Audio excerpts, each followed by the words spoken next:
The Philadelphia Church of God presents the Trumpet Daily.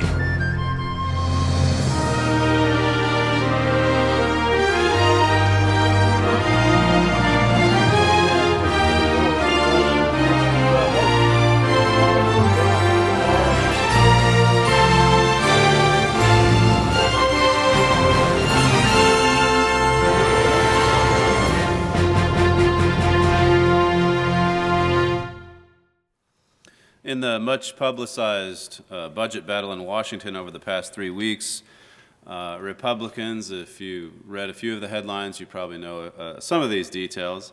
But initially, Republicans in the House offered to fund everything in the government except for the Affordable Care Act, or also it's known as Obamacare. And their reasoning was pretty sound in that the United States simply can't afford it. It's a bad law, they said.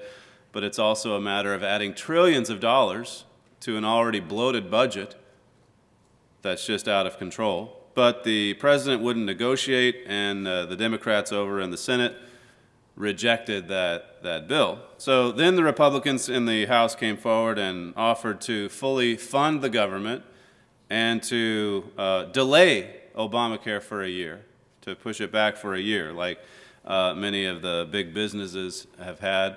These exemptions that you've probably heard about. But here again, the president refused to negotiate, and the Senate, led by the Democrats, rejected that bill. And so then the Republicans came forward with one final offer, you could say. They offered to fund the government, including Obamacare, everything that the president wanted, as long as Congress and the staffs of these congressmen were under Obamacare as well. They had to sign up for the Affordable Care Act because, of course, they were given an exemption as well by the president. And this, too, is something that the president refused to negotiate on and that Democrats in Congress did not want to sign up for. They wanted to maintain that exemption. So as you may have read or heard here recently, on the night of October 16th, the congressional Republicans finally conceded defeat and agreed to end the 16-day government slim down. Really, a shutdown is not the right word, since only 13% of the government was closed, and many of those workers are now back in action and are going to receive all their back pay after a nice little 3-week holiday. And so really there was very little disruption.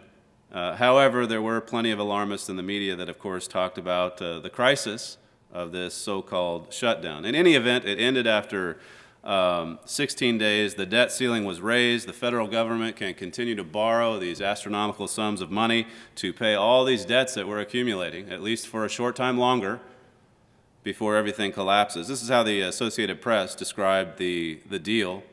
It said, Republicans were left with little to show for their fight. In political terms, the final agreement was almost entirely along lines Obama had set when the impasse began last month. So, in other words, the president, his administration, the Democrats in Congress got everything that they wanted, and the House Republicans, on the other hand, completely surrendered even their constitutional powers to control the purse strings of the U.S. government. Let me just read to you what it says in Article 1 of the Constitution. All bills for raising revenue shall originate in the House of Representatives, but the Senate may propose or concur with amendments as on other bills. So Congress, in particular the House of Representatives, is invested with the power of the purse strings of the U.S. government. And the reason the framers drew it up this way back at the founding of the United States, is because these representatives were voted in every 2 years, which is a pretty short stint, and so they were most closely connected to the general populace. And so for that reason, the framers wanted the general population of the United States to have a say on how the money is spent. And keep in mind, this is, at the founding of a nation where these patriots are pulling out or coming out of England, and they saw over there where a king had these awesome powers to spend the money that was raised by the government, and so they wanted to draw it up differently to where the executive branch wouldn't have this kind of power, and where the people would have more control and more say over how the money would be spent. So that constitutional authority really was diminished dramatically with this deal that was cut just the other day. President Obama, with of course, as always, the critical support needed from the major media, has effectively stolen away a lot of the constitutional powers that those House of Representatives or the House of Representatives has. He's taken that away, and really, if anything, these past 3 weeks, I think, have taught us that if the president wants to borrow as much as he wants to pay for everything that he wants to spend money on, then really all he has to do is threaten a default or threaten some kind of catastrophe. That's a word that's been flying around quite often the last couple weeks. All he has to do is threaten that, and pretty much Congress is going to have to bend to his will. Let me just quote to you from the National Journal. This is from last week, October 10th. It says, there's only one foolproof way to avoid a future crisis, and you're probably going to read a lot about this now because it's just been pushed back a couple of months. They're kicking the can down the road, some have said, and so all this is going to flare up again in January or February. But this is an interesting take by the National Journal because there's evidently politicians on both sides of the aisle that want to eliminate this problem altogether. It says there's only one foolproof way to avoid a future crisis: fundamentally change the way the debt ceiling works. It says this approach isn't all that radical. Senator Barbara Boxer, Democrat, California, proposed a reform in January that would change the debt ceiling mechanism so that Congress would vote to disapprove of an increase as opposed to approving one. So what she's proposing, and this is gaining momentum in Congress, is switching it to where instead of Congress voting to up the debt ceiling, you make the upping of the debt ceiling automatic, and then they take a vote, if they like, to prevent it from going up. And what that does, it seems like a subtle difference, but it makes it automatic. And what it does, of course, is that if Congress then votes to keep it down, then all of a sudden the president has the veto power to say, no, it's going to keep going up, which would then mean that the Congress would have to get 2/3 majority to override the president's veto, which is, in this day and age is pretty much impossible. And so it would be a small switch in some ways and yet invest a lot more power, again, into the executive branch. It says the most interesting part of this proposal, it was originally floated in 2011 by Republican leader Senator Mitch McConnell. The potential for a bipartisan deal here that fixes the debt limit problem is real. Senator Boxer continues to advocate for the change. It says a little further, such a plan would be obviously good for Democrats as they can get the immediate gratification of not having to risk default in order to fully implement the Affordable Care Act. But it'd be good for Republicans, too. This is in the opinion of the Journal.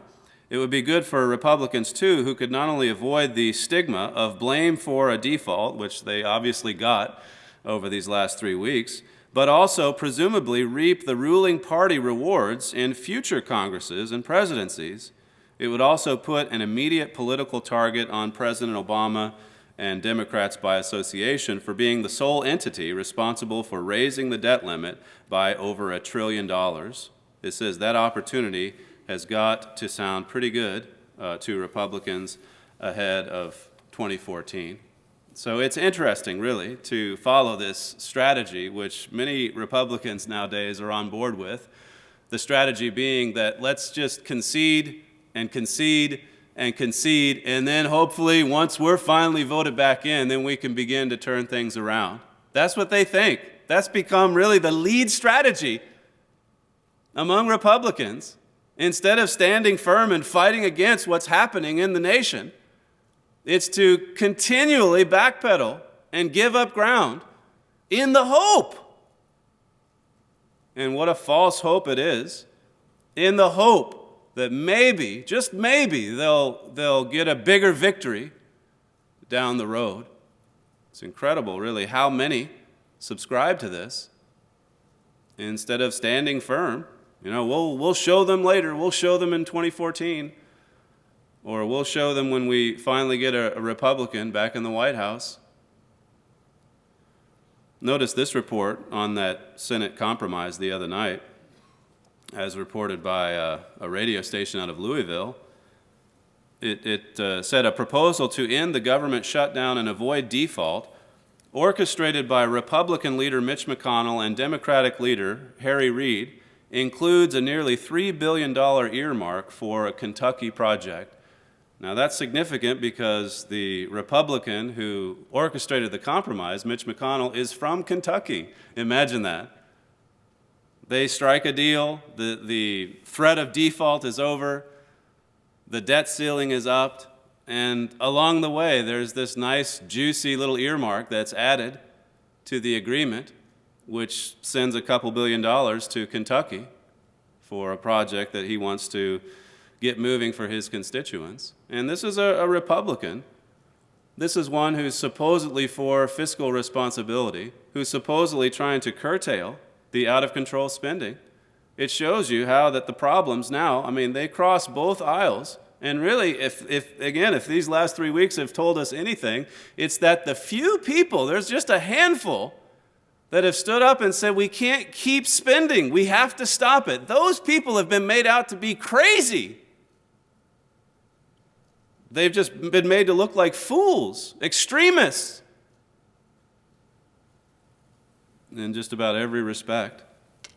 And here's the Republican leader who's supposedly against this out-of-control path that we're on, just adding a couple of $2 billion to the debt as if it's, no big deal. One radio commentator wondered earlier this week if he'd ever seen a major political party become so irrelevant. It's as if they're just stepping back and saying, well, carry on with your radical agenda. Hopefully we can, win a battle sometime down the road.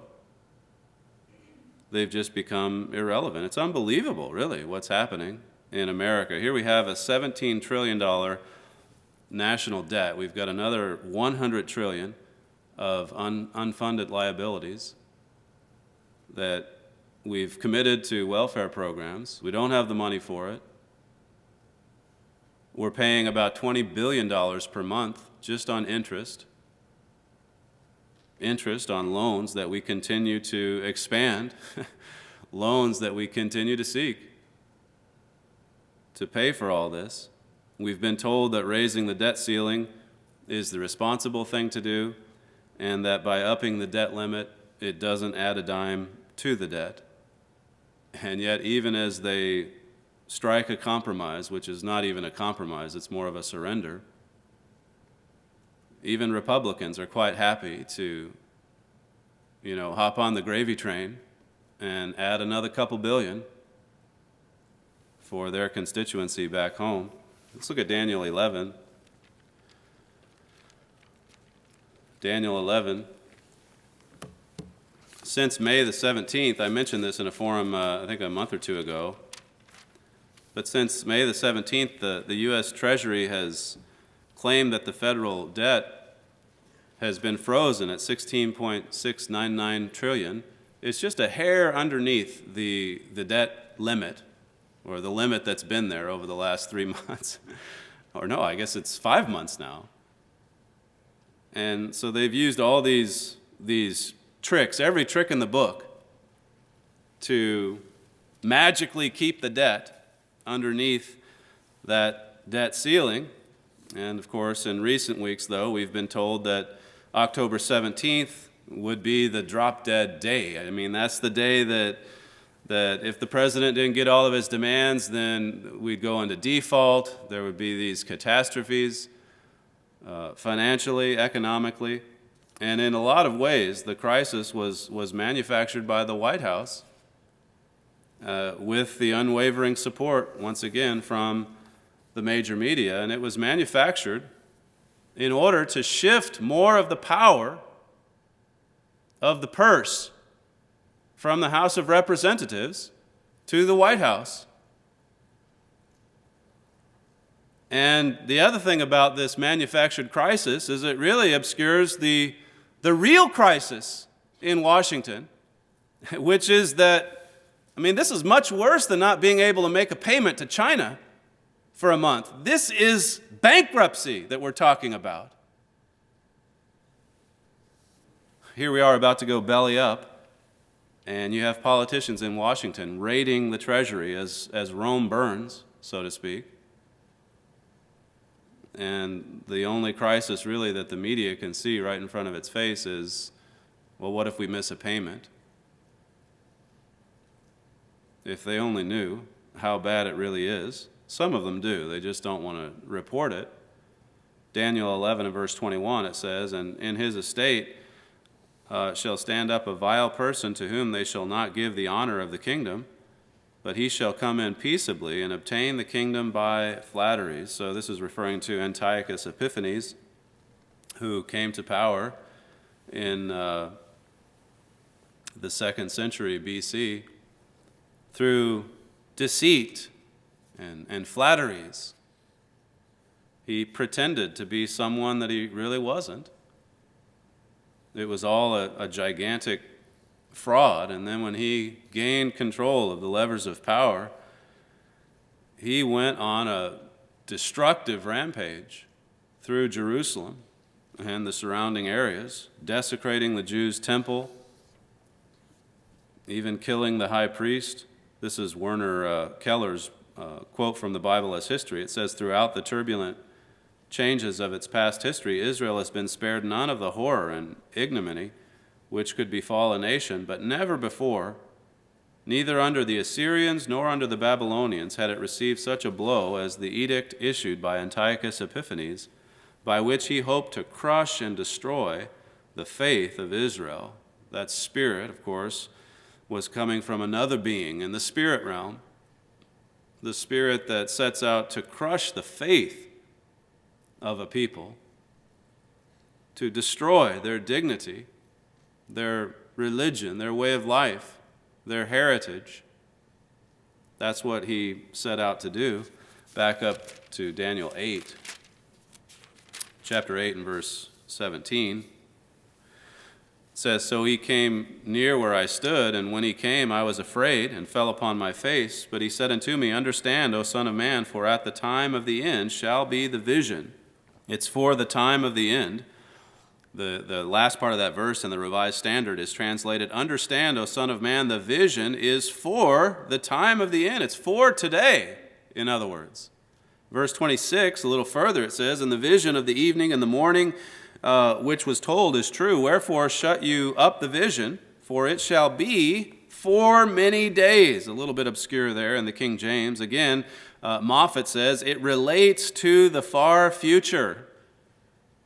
It relates to the far future. So many of these events that are described here in the book of Daniel, obviously they were fulfilled in type in those first few centuries that followed Daniel writing this. But those events point to prophecy that we're seeing unfold before the return of Jesus Christ. Now, this is the underlying point of our most popular booklet over this past year, America Under Attack. We've drawn attention to this a number of times in recent months. Many of us in this church have witnessed the spirit of Antiochus in the church that Herbert W. Armstrong raised up. He died in 1986, and then right after, some of us lived through this horrific history where we saw everything that Mr. Armstrong stood for and proclaimed and raised up and built. It was systematically destroyed by this evil administration, inspired by the devil. And that destruction, as my father explains in America Under Attack, it started on the inside. It was an inside job, and then it worked its way out. Let me just give you a quote from the booklet. He writes, "Biblical prophecy shows that Satan leads both the spiritual Antiochus," that's what happened in the church, "and the political Antiochus." So there's a fulfillment that's playing out also in Europe, a leader that Satan is going to use to head up that European empire that's now developing.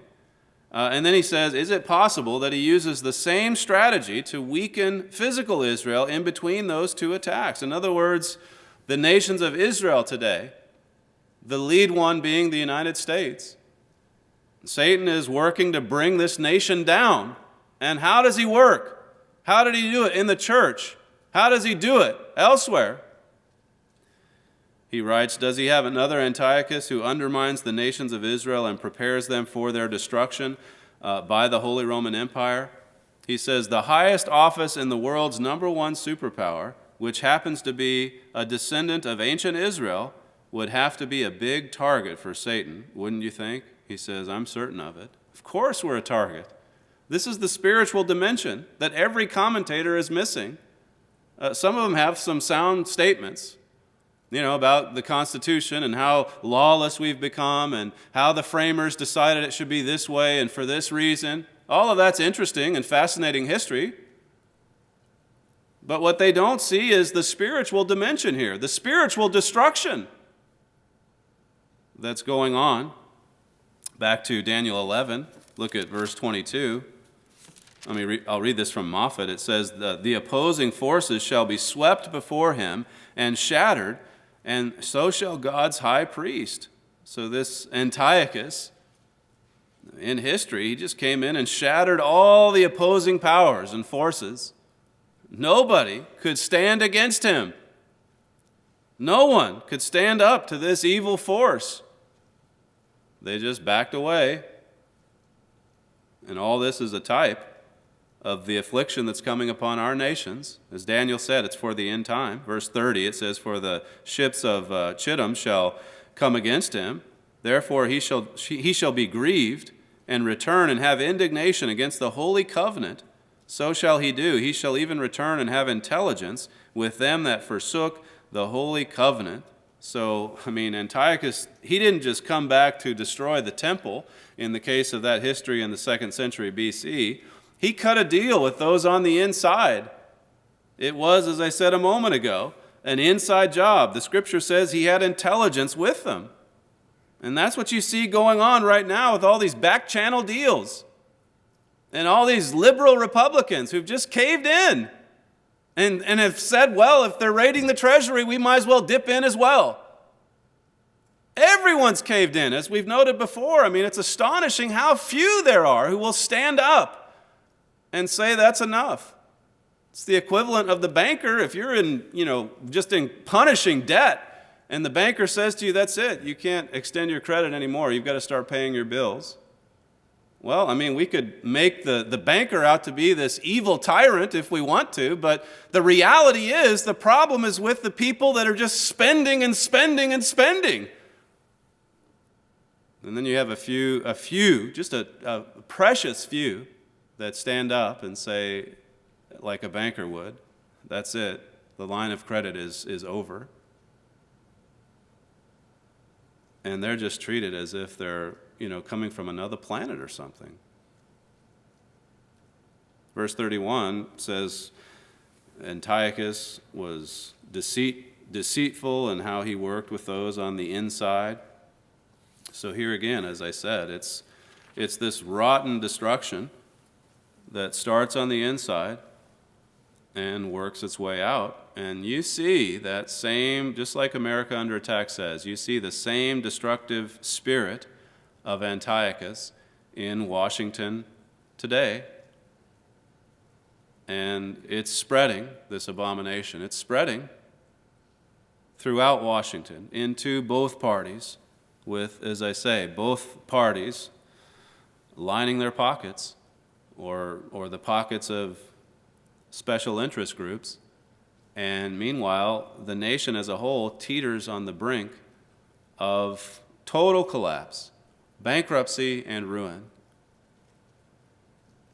This is a quote from Edwyn Bevan's book, The House of Seleucus. It's about some of that history in the 2nd century BC. He speaks of Antiochus here. His imagination and sentiment outran his reason. Pageantry, theatrical displays were his delight. The reign of his quiet brother looked tame beside this, with its spirited movement and bold action. But it was Seleucus Philopator who amassed the money, and Antiochus Epiphanes who left the kingdom bankrupt. Antiochus had something, I think, of the bohemian in him, an unsubstantialness of mental frame to which the common prose of life is too ponderous, which needs to be continually gratified with new color and sensation.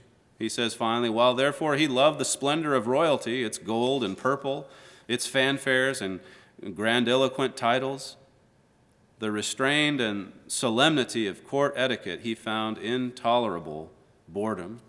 So this was a vile man, historically, who had absolute power and absolutely no restraint. He was just living it up. He was a law unto himself. He squandered away the kingdom's fortune on frivolous and festive pursuits, even as the kingdom was being ruined. And along the way, no one stood up to him. No one stood up and fought against him, or if they did, they were very quickly squashed.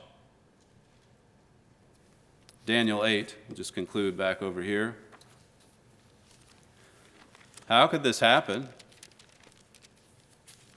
How does it happen to great nations? How does it happen to churches? Here's another dimension that you just don't hear discussed. It's not talked about. Daniel 8 and verse 12, it says, "And host was given him against the daily by reason of transgression, and it cast down the truth to the ground, and it practiced and prospered." So it's by reason of transgression that these men, inspired by this spirit of Antiochus, it's by reason of transgression that they have so much success. I mean, the sins of the people is what gives administrations like this an opening. It's the sins of our people. That's where the real problem resides. I mean, you can pin it all on Antiochus, the spirit behind him, and there's certainly plenty of blame to go around there. But the fact remains, if our people if they hadn't turned so far from God in their lawlessness and rebellion against his laws, then something like this just couldn't happen. You can see why that this work is so important. Back to Daniel 11, just conclude here with a couple more verses. You can see why our people need God's loving warning message, because look at what's happening to the United States. And such, verse 32, "And such as do wickedly against the covenant shall he corrupt by flatteries, but the people that do know their God shall be strong and do exploits." You see, God's people, those who know God, those who aren't caught up into all these transgressions, they have to stand up and take action. They have to stand up and proclaim God's truth. Verse 33 says, "And they that understood among the people shall instruct many. Yet they," speaking of the many, "shall fall by the sword and by flame, by captivity and by spoil many days." So this little flock of God, they understand, it says, and they instruct many. And how do they instruct so many people? It's by the work that they're doing. It's by the example that they set. It's by the message that they preach.